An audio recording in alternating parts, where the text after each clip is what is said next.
it's a difficult thing to enact, to put into action, but it's a very simple idea, which is just do it.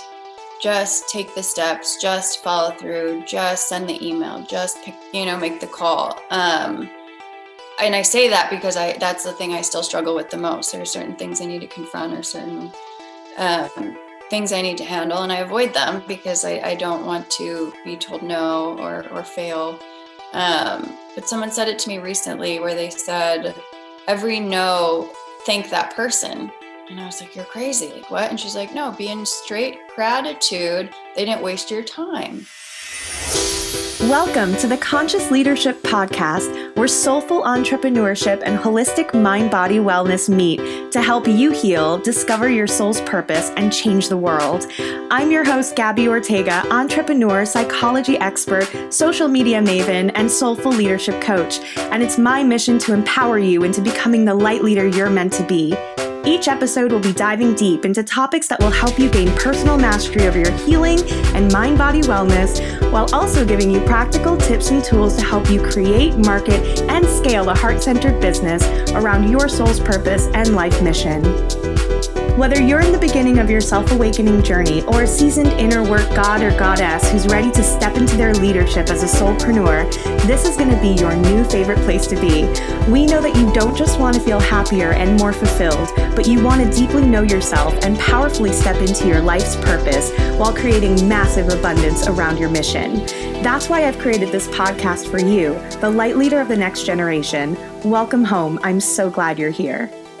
Hi, everybody. Welcome back to the Conscious Leadership Podcast. Today, we have someone who I am super thrilled to introduce you to. Her name is Elissa Shay. She's a good friend of mine, and she is also an incredible actress and filmmaker. And the reason why I want her to be on this podcast is because she is someone who's working on conscious projects with a mission to spread light and love to the world, just like me and you if you're listening. And she's also really open about her mental health journey, which is one of the things her and I really bonded over, and always finds ways to integrate it into an industry that is really notorious for ignoring mental health altogether. The story she's supposed to tell really always find her, and it's her honor to help put little ripples into the world to affect change, and that's from her. And I just think it describes her so perfectly. So welcome. Thank you. It's such an honor to be here. No, I'm super excited. And we've been talking for a while about having you on because in our conversations together, we just go down rabbit holes and we talk about all of these really big concepts. And we like to talk about what's going on in the world. And you're such a leader that I was like, this is the perfect fit to have you on here. And I can't believe we waited this long. Oh my gosh. Sorry if you hear that hammering. My neighbors have been remodeling their house for 2 years. So that's nice. So you get a nice 2-year-long view of construction. Oh gosh, it's been a nightmare. But anyway, just little hiccups along the way. Thank you for having me. I know we do get really deep really fast about topics, and I just feel really honored. I found you in the midst of a mental health crisis of my own. Just scrolling on Instagram, and the universe sort of all of a sudden, I had never heard of you or seen your profile. And then there you were. And it was like, fill out paperwork now if you want to meet with Gabby. And I was like, please, Gabby, please. And that was sort of how I came across you. But that's all of that to say that's sort of been the alignment of my life in many ways. The first signs I got of ask and you shall receive, perhaps. And so, just sending that energy out into the universe and what it's able to give back. Oh my God. And that is something that I talk about all the time is the energy you create in your energy field is so powerful for creating things for you and also for bringing in things that you may not necessarily want, which has happened to me so much. And I'm so glad that you're into all the same things because truly, I think the conversations that we're having are shifting so much and that we're really looking at, as a human species, how are we going to deepen? How are we going to move forward? How are we going to repair and empower and become better? And it really just all starts with kind of just sharing the shit first and being like, yeah, we're all human and this is hard. And, but that's life too. Yeah, I agree. One of the most profound experiences I had was with another mental health advocate in my industry. And she had no shame around the mental health that had sort of wreaked havoc in her family. And it was really the first time I was introduced to that being a response that was acceptable. I feel like there's so much shaming around your inability to perform, or having anxiety or depression, or any other mental illness for that matter. But the self-proclaimed shame we attach to it, I feel like is for me one of the biggest hurdles. It was in that awakening that I was able to realize, like, okay, so we just need to start having these conversations on a deeper level and more frequently, so that we can all realize there is nothing to be ashamed of. Yes. And so that for me was like the big breakthrough, where I was like, oh, okay, so I have a responsibility to my experience, one, to myself, but two, to start leading the way for others to realize that potentially they don't have to feel shitty about themselves either. Oh my God, I love that. That speaks really close to my heart, and it's a lot of how I feel about things as well. Oh my God, thank you for that. Yeah, and so I guess I kind of want to backtrack a little bit and tell us about you. Tell us about your journey, your story, like what has led you to this place where now you're creating these really incredible conscious projects, working with other really awesome people that you've linked me up with as well. I think there's this new emerging leadership that's happening right now where we're not waiting for people to create the opportunities, we're doing it for ourselves. So, but it all started somewhere. So maybe share a little bit about your story. Sure. I was born in Madison, Wisconsin, but I grew up in the suburbs of Chicago. I moved to Los Angeles in 2010. So I've been here, my whole adult life. So this is definitely what I would consider home now. I started in musical theater when I was 8. And then, I had a lot of front-loaded trauma in my life. So from like 2 to 9, I would say, was pretty heavy-handed. And you're also at that age too, everything that's going on, yet there's no language or guidance on how to navigate what's going on. And so you sort of grasp at whatever works to feel better in that moment, but not realizing that you carry that over into your adult life. So all of that to say, I had a pretty normal childhood. I grew up in a great family. We're all really close. And then it started to manifest in my need to fit in and my people pleasing and codependent relationships, and like very white knight syndrome of needing to, like, I only had a purpose if I was taking care of other people. That was never assigned to me. I think that was my own coping mechanism, trying to find worth and purpose. At a time when you don't really like have a career yet or something to sort of throw yourself into. And so that came with a lot of anxiety and depression, that no one gives you tools of really how to work with. And then at the same time, I feel like it's been very normalized, where instead of saying this can be different, we've sort of been told this is how everybody feels. Yeah. And so that, I just accepted that for a long time. You can't go back and change any of it. So and then I got out of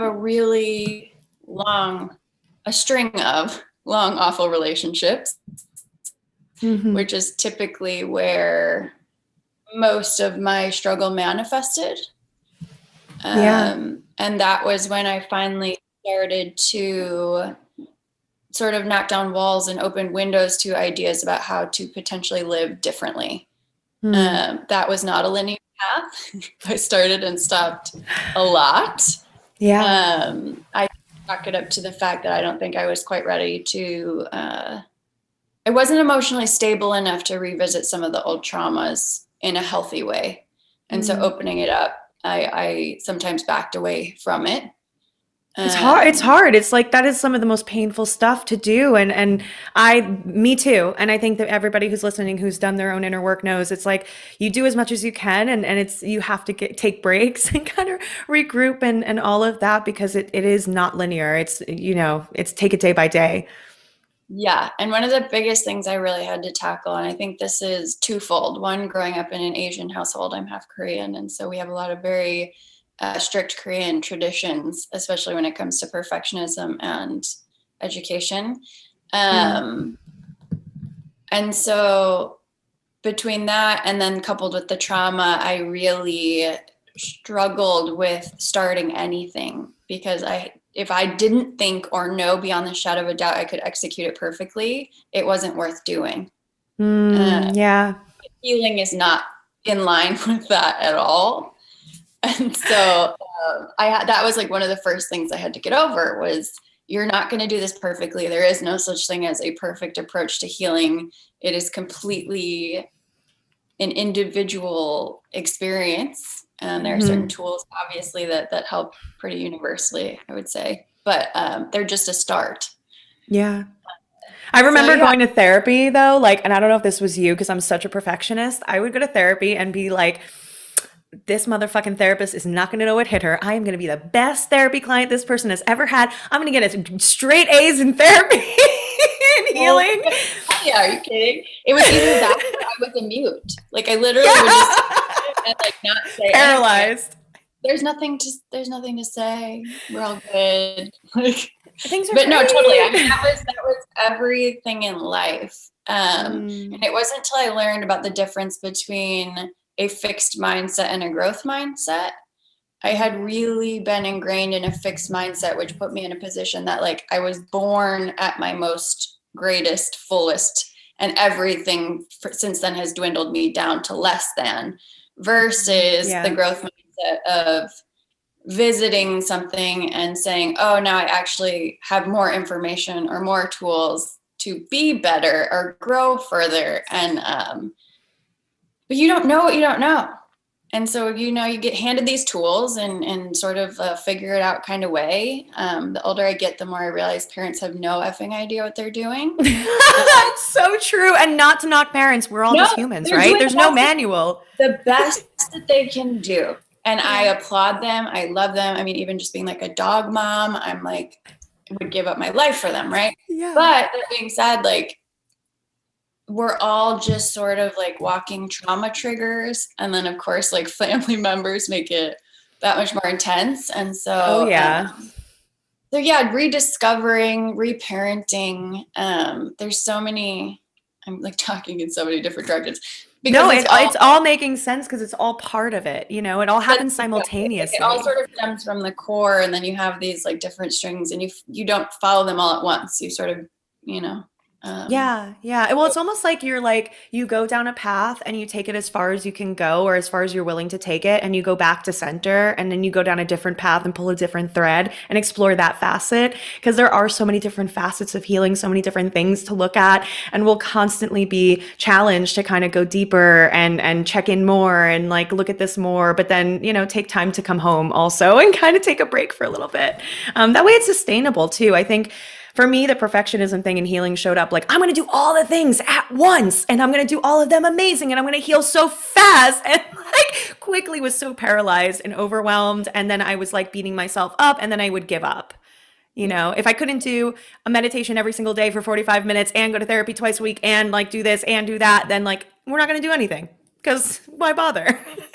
Oh, absolutely. I mean, I still fall into that, you know what I mean? Where it's like, oh, I missed a day. I ruined my 90-day streak. And it's like devastating. And now at least I can look at it and like sort of laugh, being like, that's cute. You tried, but like, you're doing great. Like, but all of that took work.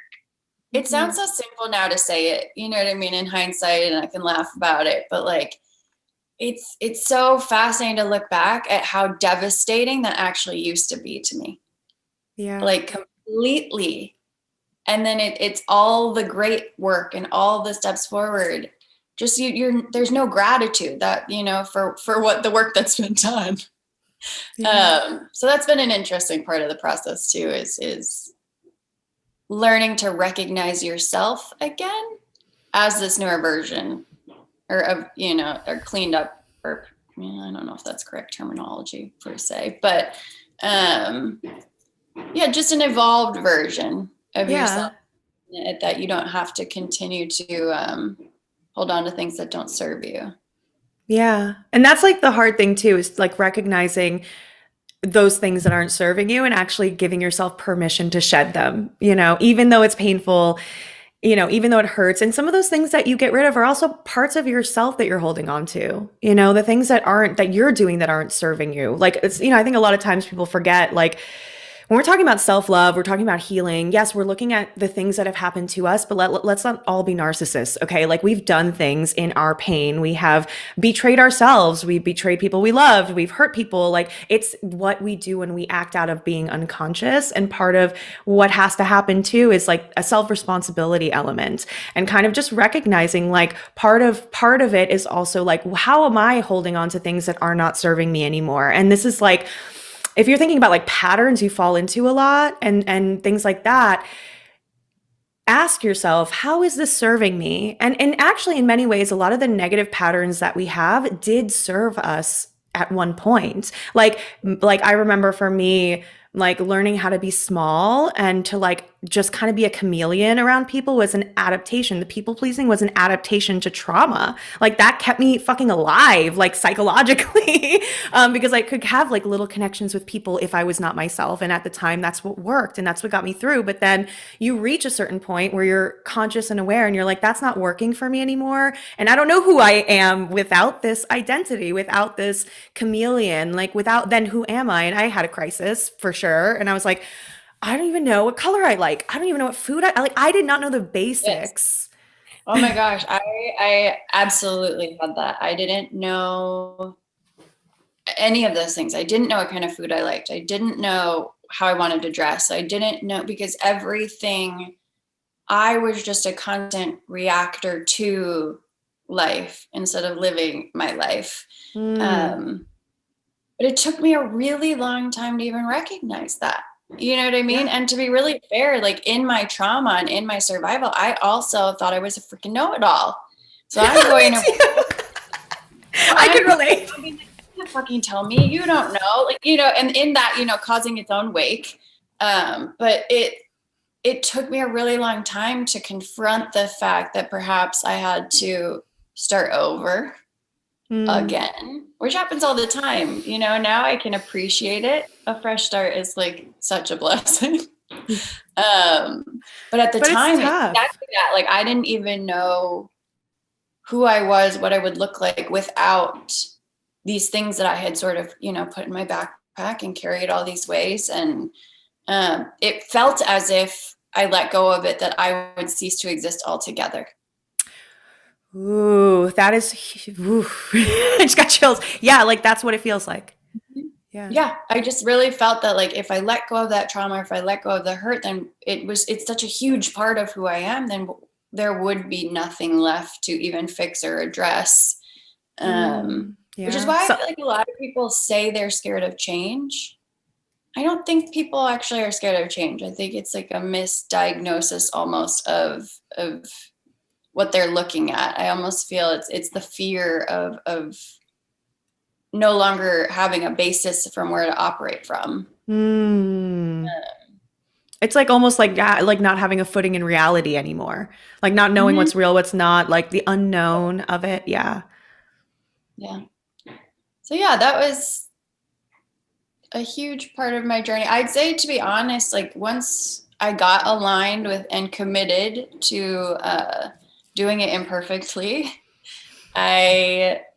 things changed quickly in the best ways. And it's not so much that you look at your life and it's radically different, but it's all of a sudden you look at it and it's devoid of the anxiety or the depression or the misconstrued reality, the own conversation you have in your head about things. Because that's what it was for me anyway. There was like all of a sudden, I think it must have been about a week where I didn't have anxiety, but I didn't, I wasn't like basking in the fact like I'm anxiety free. It was just like I was getting through my life and I was fine. And then there was like a whole week and I looked back and I was like, holy shit, I haven't felt anxious. What's wrong? It was like a realization of like, I've just flown through this life with a breeze. And then it was like, oh, that's because I'm without this thing. Yeah. But it wasn't like I woke up one day and I was like, I'm going to celebrate that I don't feel anxious today. It was much more like, oh, wow, life is a little bit easier than it was last week. And that's exactly what it feels like. It's like the absence of, not like all of a sudden you're like, oh, like I feel this way. It's kind of just like a realization that creeps on you. And you're like, oh, what? Well, I haven't had a panic attack in 2 weeks. Or like, I haven't felt like really depressed in a hot minute. And like, oh Yeah, my I didn't God, stay in like, bed all day at yeah. all this week. Like, oh, Yeah. okay. No, exactly. And it's so cool because now you're stepping into really like leadership and power, and you're doing so many different things and running these projects and trying to really make an impact. And it's so cool because you've done your work, and now do you feel like that helps you show up differently for as a leader for what you're trying to do?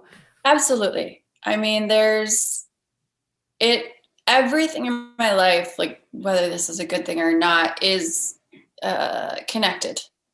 I can't separate as much as sometimes I try to compartmentalize different parts of my life. Inevitably, for me, I try to move from a place of so much integrity that they all overlap, that not one is separate of the other. So yeah, I find that all the work that I do ends up in the way I approach things. I mean, I was just rereading a script I wrote, and going through some of the dialogue, and I was like, oh yeah, these are like real, like I didn't realize, thinking like I'm going to take this conversation and put this here, but my beliefs about what I have to say ended up in the dialogue of the script. And so yeah, I think in a lot of ways I hope that that's the message that like I wanted to hear then. So I'm hoping that if I can get it out now, it can reach the audiences or the people who need to hear what it has to say. And it also has changed my ability to maneuver people's personalities. That's huge. It's like I always thought I was egoless. Like I always really prided myself on like, I don't need the credit and like I'm confident in what I deliver. But Yeah. in that, I needed to, I totally lost my train of thought. I don't know why. That always happens to me, like ADD moment. Why are we talking about ego? Oh, but sorry. Yes, I got it. Okay, ego. So in that though, I found that I took everything personally. So I did have an ego.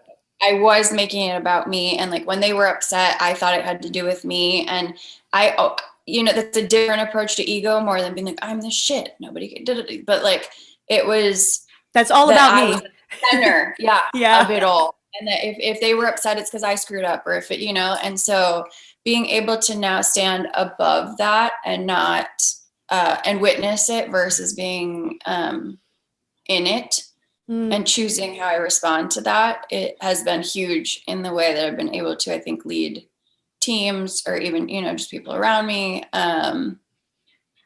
Because it's mostly them, dealing with them and me dealing with me.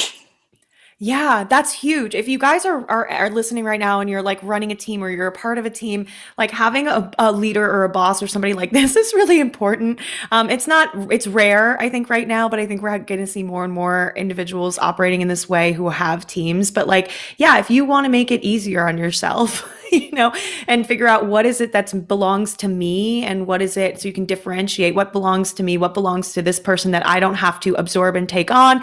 And like, what's the middle ground where like, maybe there is something actually happening right now that needs to be addressed. And so we don't get lost in the sauce of like everyone's emotional, I'm reacting, you're reacting, we're all reacting, because that just like drives any kind of business into the ground. Like trust erodes, like, and Brene Brown, of course, like my idol in life, has a great book for leaders called Dare to Lead. And it's all about what you're talking about, which is like, how do we, as people who are in positions of power or running teams or creating things, like how do we actually work with personalities in a way that's ethical and in integrity, and where you can get shit done a lot easier and a lot faster with a lot more pleasant feelings on both sides. How can we do that? And so if you guys want to check out that book, it's amazing. But I love, love, love, love that that's what you're bringing to your leadership. Yeah, we're taught to accept, and I say we, I probably am speaking more about women, but I would imagine everybody feels this way, that we have to accept a certain level of mistreatment. And so you brought up a good point that I didn't know, and I struggled with this around money too. Success and money was, I didn't know you could get it without going through bad things or making bad choices or accepting shitty behavior. All of that felt so enmeshed into one experience that it didn't occur to me until I was around other leaders that were different, and that everybody could walk away from a project feeling invigorated and excited versus feeling drained and having to go crawl into a hole.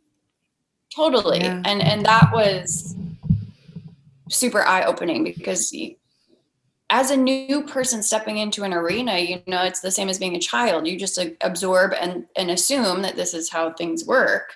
And so until you're shown something different, it's you just, I think, accept, because how else are you going to survive within the means of what already exists? Yeah, exactly. Well, it's cool because I actually wanted to ask you about this, and I'm glad you brought it up in your intro, that tell me about mental health and the creative field and the filmmaking field and the acting field. And you're saying, in filmmaking and acting in that space in Hollywood, there's a lot of mental health stuff going on. So tell me more about that. Yeah, in a lot of ways, I think the mental health, a lot of people with probably more trauma are drawn towards the arts, in my opinion, because there's desire to express yourself and not knowing how. In many ways, music and movies saved my life as a young person, because it was the only time I wasn't shamed for having feelings. If you're watching a movie and you cry because the movie's sad, I'm processing my own stuff, but it's also this free pass through that nobody questions what's wrong with you, why are you feeling such a way. In that, we have also really enabled, and I say we as in my industry,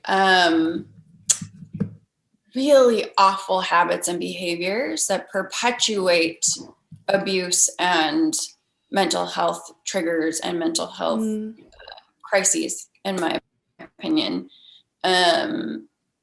Even just watching recently the Free Britney documentary. I cried throughout, and I felt so terrible. And the fact that another woman interviewing a young woman could attack in such a way. But what it reminded me of is that in my lifetime, we grew up in that. Yeah. And I was a part of that. I loved her. She changed my life, and I ran with the turning on her. And I felt, watching that documentary, I was so angry at myself for feeling like I was led into that. You know what I mean? And it's wow, how easy the programming, they just that was it. And all of a sudden it was she's this, she's that, she's a third, she deserves to have her rights stripped. Are you kidding me? Yeah. And that is, it's really crazy. Yeah.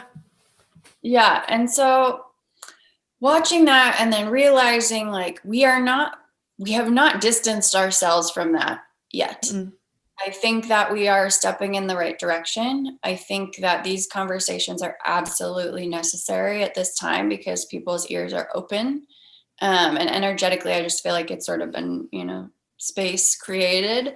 But yeah, until we get at it at the root and start telling honest stories from the people's actual perspective who experienced it, and are willing to empathetically show up and experience that with the other person or with that storyteller, that's the only way we're going to be able to not imagine, but build bridges to all experiences being equal and perspectives being equal.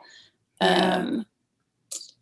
But I mean, it's everywhere. I take huge offense to the fact that Hollywood has neglected mental health as a whole. There are a few exceptions to what I'm about to say, but for the most part, people with mental health conditions are demonized. They're typically genre films. They're typically horror films or psychological thrillers. But in that, they're really neglecting the power and responsibility they have of what beautiful comes out of those traumas and those conditions. I think Instagram in many ways and YouTube really changed the narrative. It was the starting point. As much as I think social media has its faults, I also think that it propped the door open for being able to look at art that's created by someone with autism, or be able to look at something that was created by someone with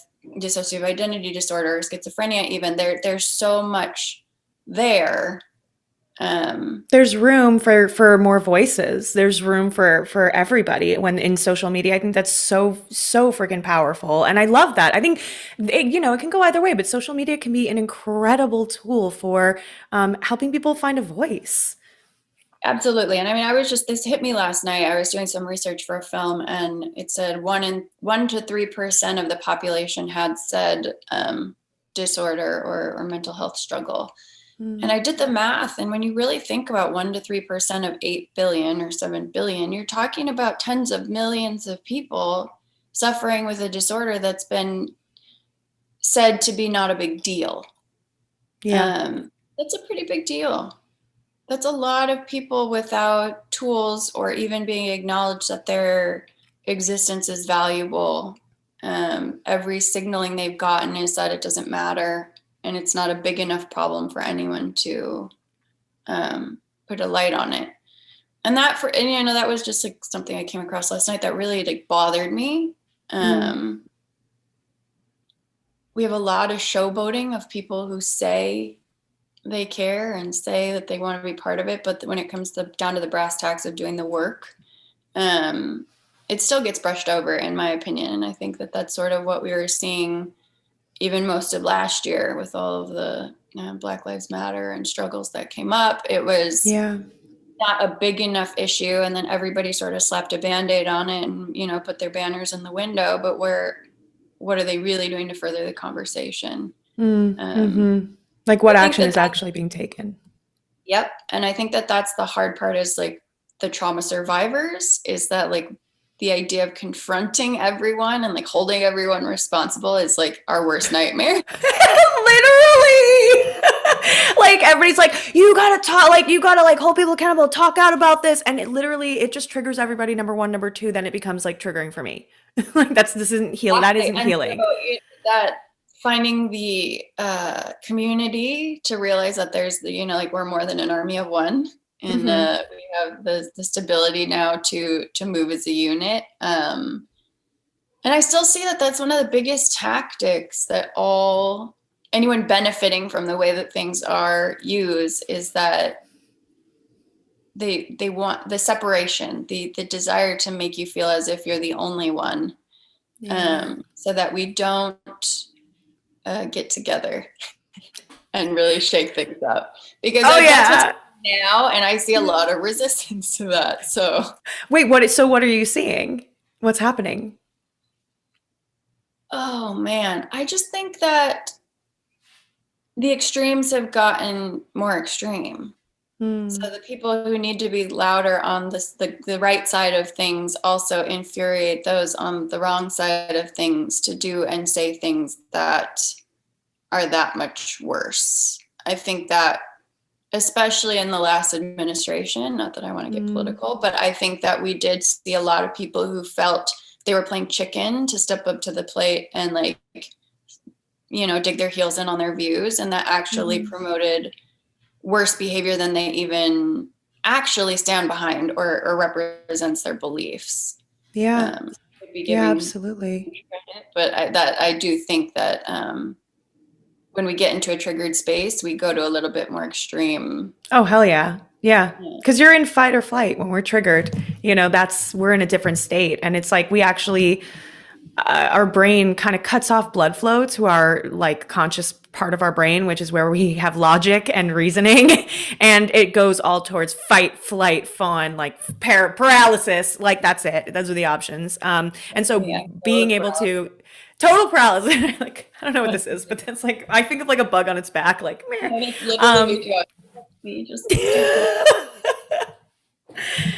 Yeah, no, it's so interesting. Like hearing this from someone who's really involved in like actively right now in the industry and really trying to make a change and advocate for more authentic storytelling, more voices in this space, like not making it a like horror film talking about someone with DID or schizophrenia, but actually maybe making a film about how kind of scary, yes, but also maybe magical, having multiple identities is, or having schizophrenia, you know, in some spiritual communities, they think that this is actually someone who's really, really, really connected to other realms, other dimensions. They can see things we can't.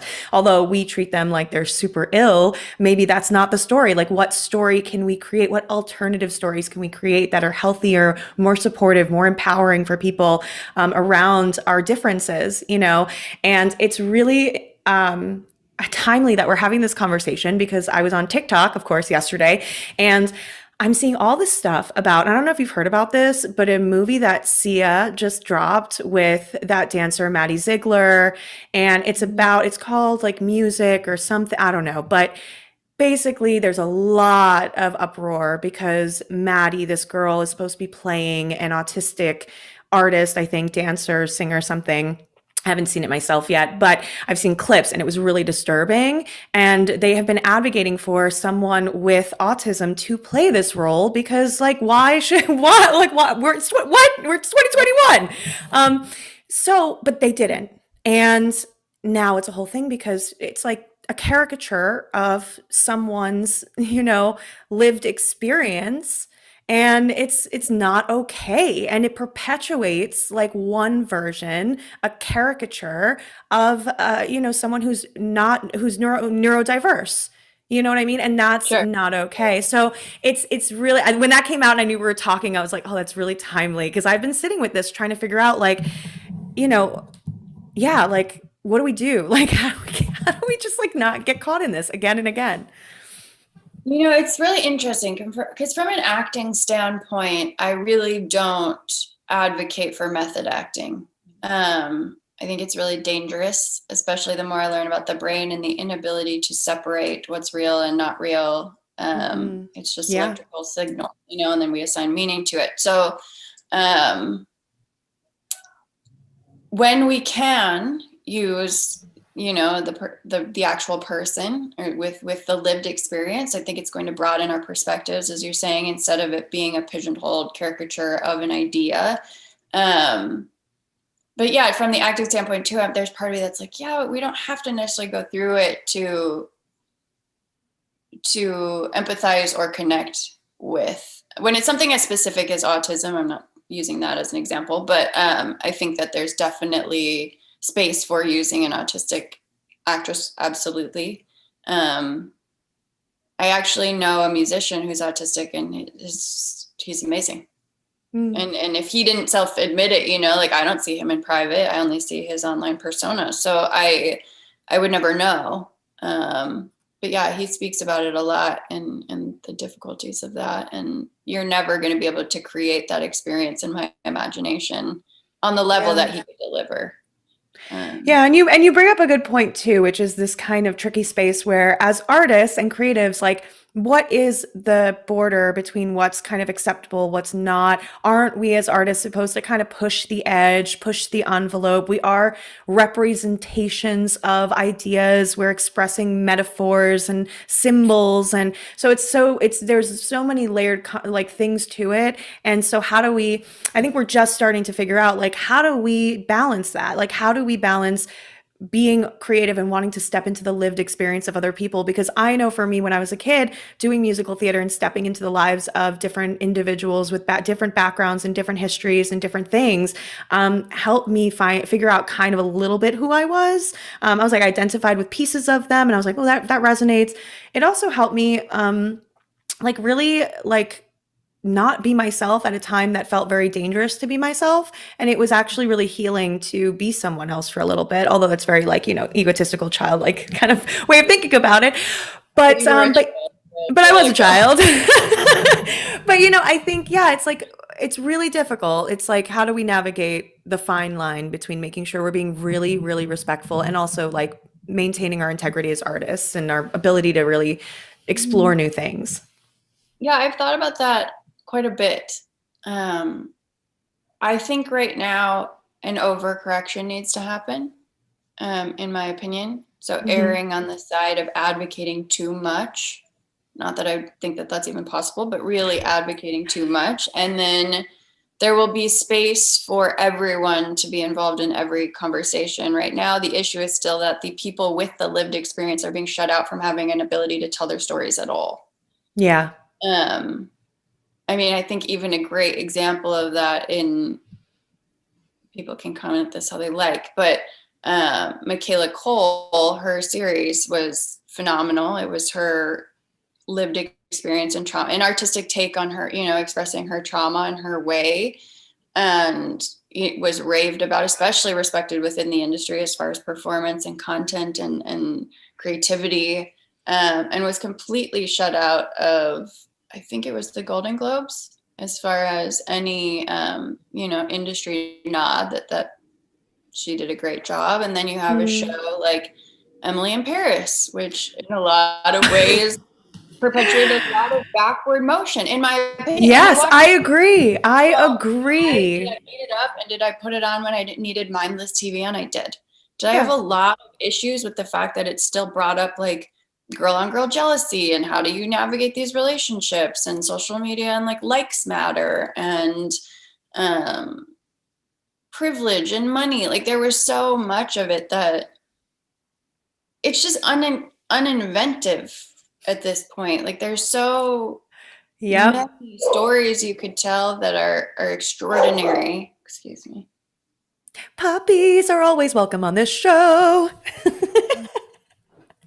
To come inside. I left her outside. I locked my dog outside too. I feel really bad, but sometimes you need mom time. My mom knitted her a sweater and it's got this like collar, and so she looks like the Queen of England with like staring at me like, oops, I pissed the queen off. There's nothing that improves my mental health more than a dog in cute clothes. Like talk about like scoop me out of my depression, send me some dogs in clothes. Oh my gosh, that's funny. For real though. Yeah, so anyway, I just think that the line will be a lot clearer when we have representation. Once there's representation, then it's a barometer of how much and where's the gray areas and everything else. Right now, we need to delineate that there is a line because it's still non-existent to those who are deciding to stay unconscious through this awakening. Yeah, well, it feels like just a massive awakening, and then a massive, like there's half the population, I think, in a very huge awakening, and then half that are so in denial because it's so scary that they're just like, I'm just gonna just totally pretend this isn't happening. Oh yeah. Oh yeah. Oh my God. No, it's really, movies saved my life too. Definitely. Like I can relate so much to that in like my deepest depression and what I would just like watch, I would be in worlds like Harry Potter. Like I still watch Harry Potter. Like when I feel like my depression is coming back, that's where I go. Like I go to Hogwarts. And for me, like that is like a safe space. And it's where I get to feel hopeful and where I get to just believe in magic and the possibilities of the little person winning, the good people winning, you know what I mean? And so I think there's so many different ways that movies can save our lives. And I also want to point out, because you know me, I'm like neuroscientist, on the side. But the whole thing with mirror neurons, which we both went to, you still go to the Imagine Life with Diana Castle. And it's a really, for those of you who don't know, like a premier training facility, acting facility that really incorporates psychology. And she's worked with some of the biggest names in the industry. Really genius way of approaching work. But that, we have what's called mirror neurons. And they basically respond to other people's like emotional states so that we can develop empathy. So if you're ever sitting in a movie theater and you are crying because something is happening on the screen, that's because your mirror neurons are being activated by the actors who are actually experiencing those feelings. And in many ways, like you said, it's a beautiful way to kind of in a safely and in a very roundabout way explore your own feelings, right? Explore your own emotions, who you are. Maybe you watch a movie about something that's kind of similar to something you went through and maybe you haven't processed it, but by watching this movie and experiencing maybe how it turns out, that's healing for you.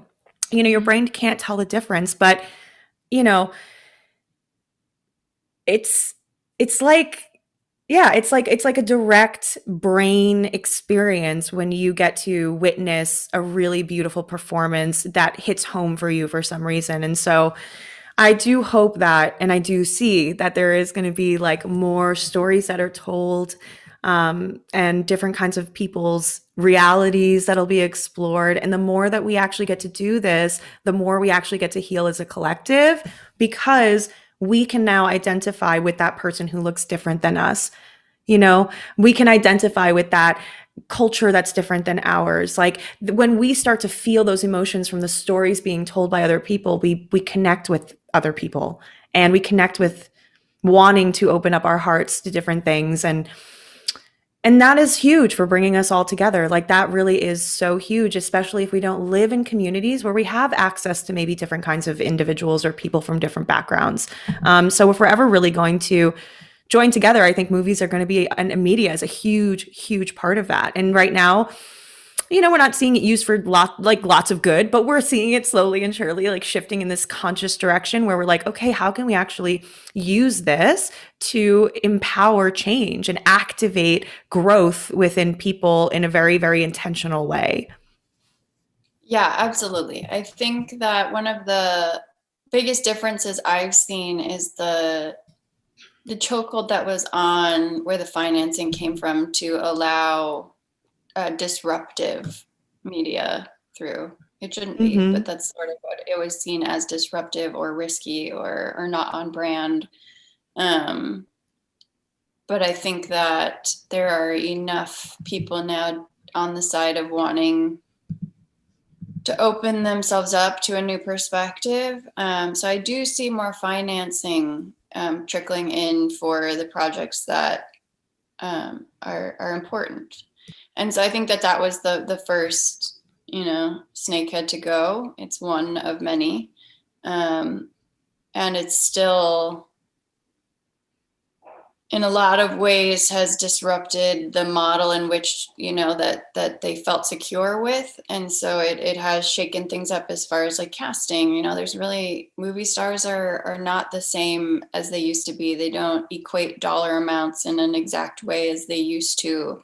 So it does, shake a lot of investors a little bit. But I think what we realized with the birth of excellent TV was that great storytelling matters, and deep plots and complex characters. That's what really matters. Exactly what you're saying. People need to connect with it versus just seeing a familiar face in the movie they've seen 9 times. Yep. And so that is one of the things I'm seeing is a elevation every year of the quality of content, the respect for every aspect of getting it to that point. So the writer, the producer, the director. There's still a huge disparity for women, which is not something I had really taken into account until probably the last few years, more recently. But I think even with the Super Bowl commercials, it was only like 3% were directed by women. Yeah.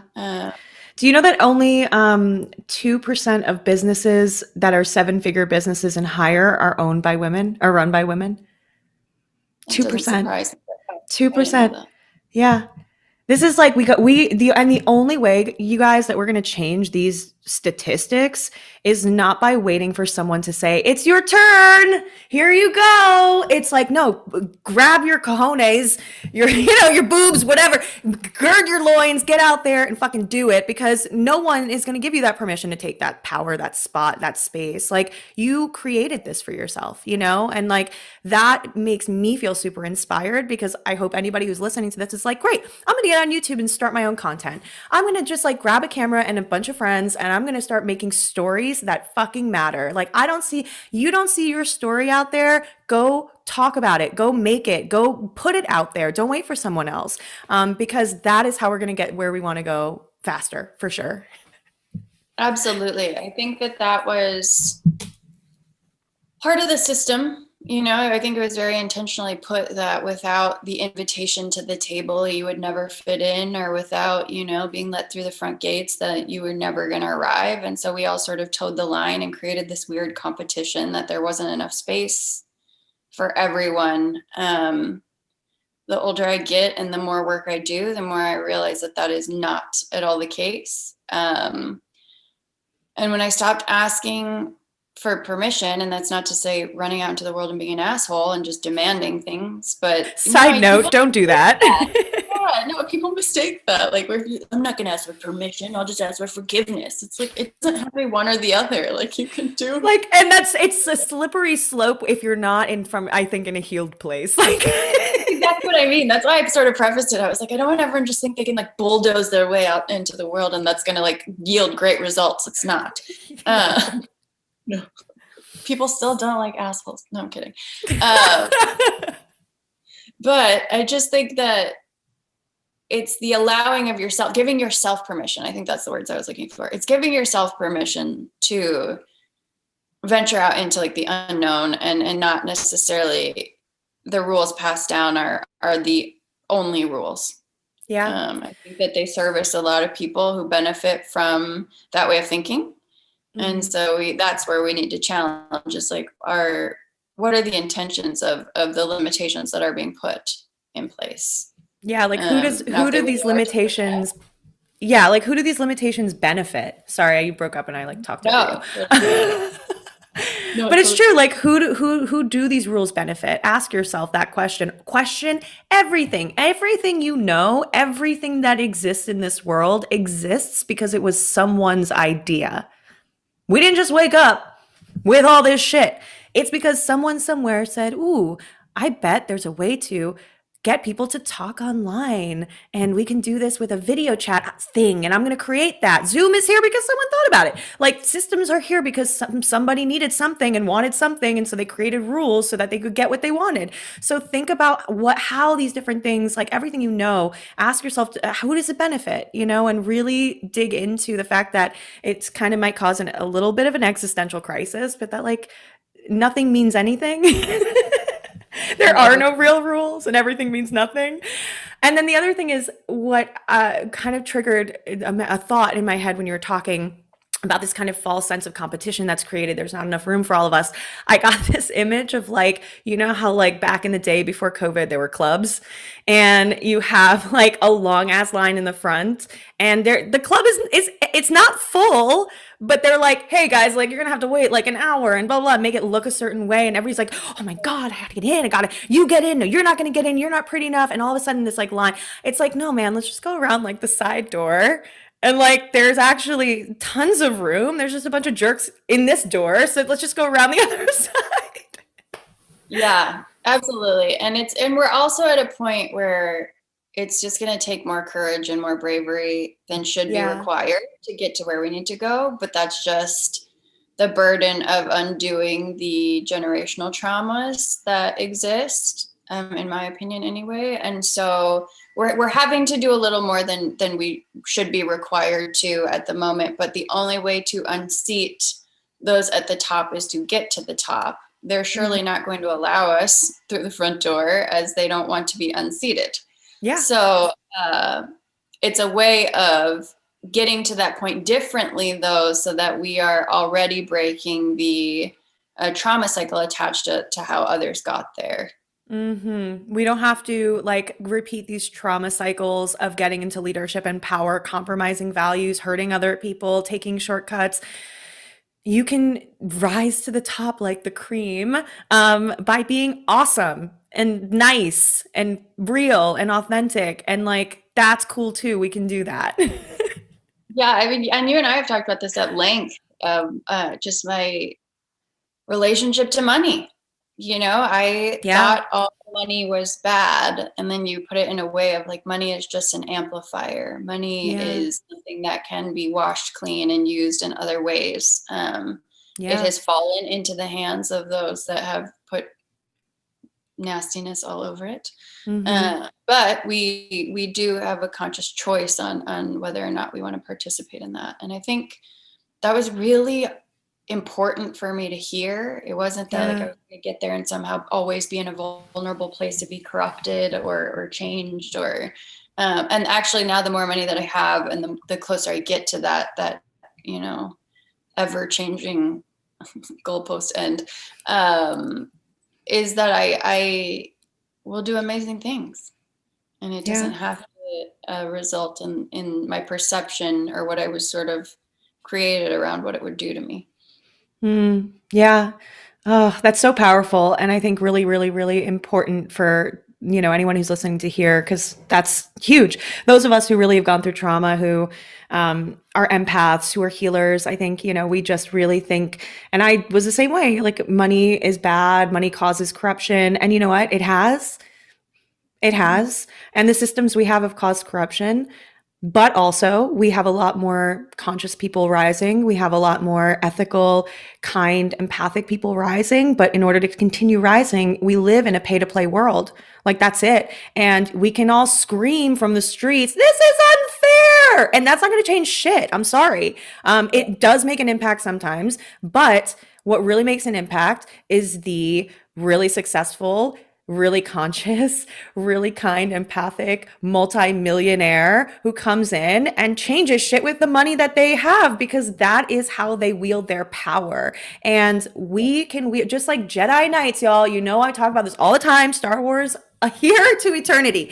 You can either be the Jedi or you can be the bad guy. You know what I mean? But it's your choice. And if you are in a healing space and you are conscious and aware and coming from a place of service and heart, and you can catch yourself in those moments where your ego runs away with you and you go, okay, let me like bring it back, you're going to do amazing things. So don't be afraid to claim your spot and to take what's rightfully yours, which is joy and abundance and happiness and all of those things. And you can do it without taking anything from anybody. And even more, you can do it while empowering and uplifting and creating opportunities for lots of people. Well, and I think you touch on a good point there is like we are constantly perpetuating this narrative all on our own, when the thing even to like our cellular level that we crave the most is community, right? Most of Yeah. our defense mechanisms and most of our survival instincts are because we actually needed them to survive, because if we didn't have a tribe, we weren't going to make it. Yeah. Uh, and so not recognizing that on a cellular level, literally every cell in your body is yearning for protection and community. And so what I've been finding is that those that are conscious and those that are aligned in mission, we have a community now that truly uplifts one another. There isn't this cattiness there, and I'm not even just speaking about women. It's funny how that word I felt like needed to be justified, not for women, but No, but it's programming, right? It is yeah. associated with women. Oh, 100%.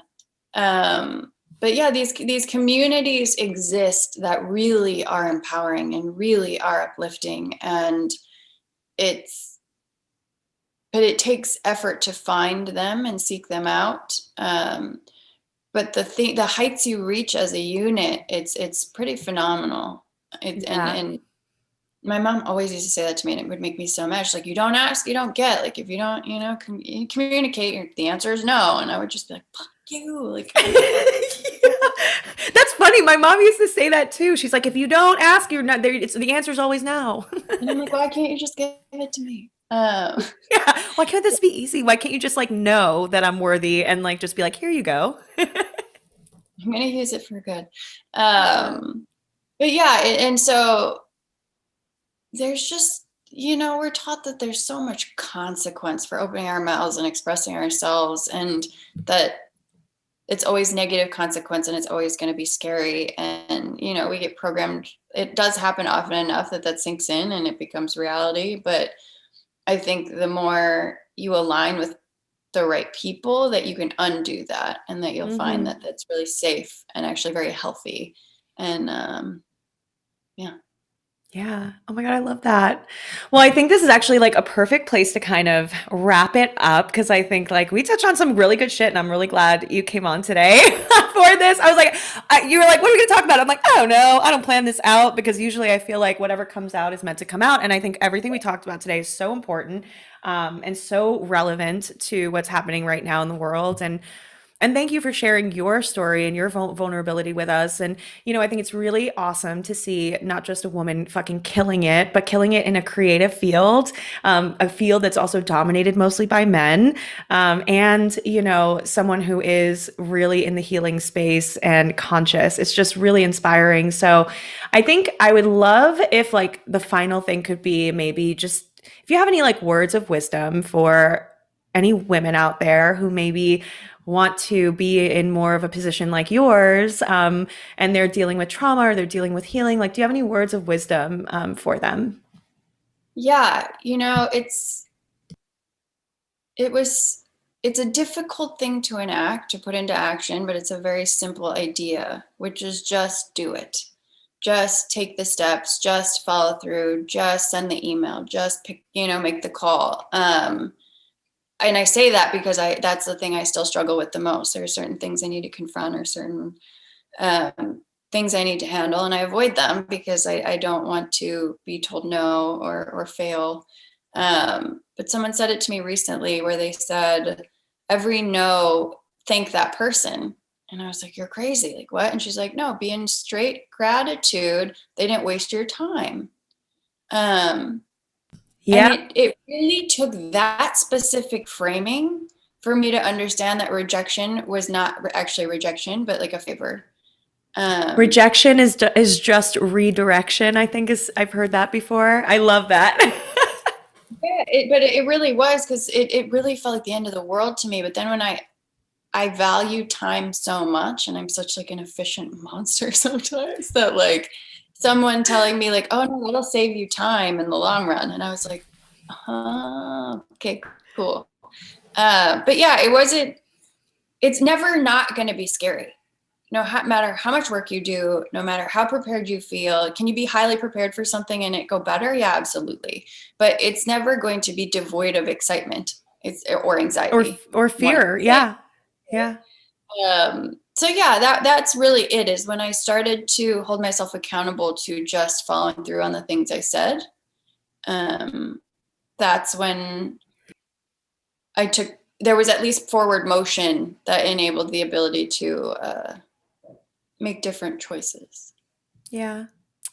Well, that is really, really, really good advice. So I hope y'all wrote that down. Thank you so much, Elissa, for like lending us your time, your heart, your energy, and just being a mirror to what's possible. Someone coming from so much and rising to the top, and really doing so very ethically and in her integrity. And I just can't wait to see your next film. Oh my gosh, thank you. I feel so honored. Thank you all for tuning in and hopefully finding it entertaining. Yeah. Oh, and where can we find? Oh no, it'll be amazing. No, this is so good. You have no idea. This is like perfect for my gang over here. But before we end, I actually almost forgot. Where can we find you and like DM you if we have a question or anything like that? Yeah, absolutely. I have my fingers in a lot of pies, as they say, just like not even just in the film industry, but also in investing and empowerment, and just across the board. But the best place, I have these grand ideas that I'm going to get a website together at some point. But I'm not quite there yet. So for me, the easiest is still Instagram, which is just my first name, Elissa, ELISSA _SHAY. And I'll drop it in the notes as well, guys. So y'all will have it as well in the show notes. Yeah, that's the spot. Awesome. Well, thank you, girl. And for everybody tuning in, as usual, we'd love to hear any feedback or if you have any questions, just general, whatever. Just tag us on Instagram, shoot me a DM, and let me know what your takeaways were. And until next time, we will see you soon. And that's our episode for today, guys. Thank you so much for joining us at the Conscious Leadership Podcast. I'm so excited. This next year, 2021, is going to be huge. We have so many guests that are coming on that you are going to love. I'm going to be doing some more solo casts and Om Therapy coaching. We have so many things rolling out for you. Retreats, another round of Ignite starting in May, another one starting at the end of the summer, a mastermind, and so many other things. So be sure to stay tuned with us on Instagram. Follow me at om_therapy_coaching and stay tuned for so much goodness coming up.